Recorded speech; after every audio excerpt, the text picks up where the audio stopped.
E polemica in regione per quel voto mancante. Un solo voto e a Palazzo Ferrofini non è passata la proposta di richiesta del referendum abrogativo, quel referendum voluto proprio dal leader del Carroccia, Matteo Salvini, per abolire la quota proporzionale e introdurre il sistema maggioritario.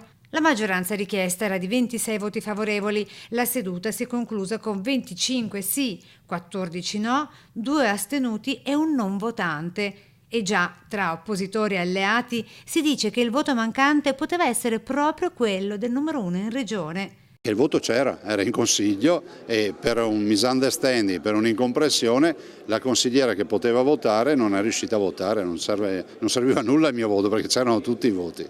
Dall'opposizione immancabili le ovvie e pungenti stilettate con PD e pentastellati in testa e con Zaia che stempera anche il caos nato con gli alleati Fratelli d'Italia in primis. Il caos con nessuno, c'è la libertà di coscienza, di voto e siamo in democrazia, ognuno vota come vuole. Peraltro per questo provvedimento, che è un provvedimento nazionale, che non riguarda niente con le attività della Regione, ma che vuol chiedere di modificare la legge elettorale e andare subito al voto.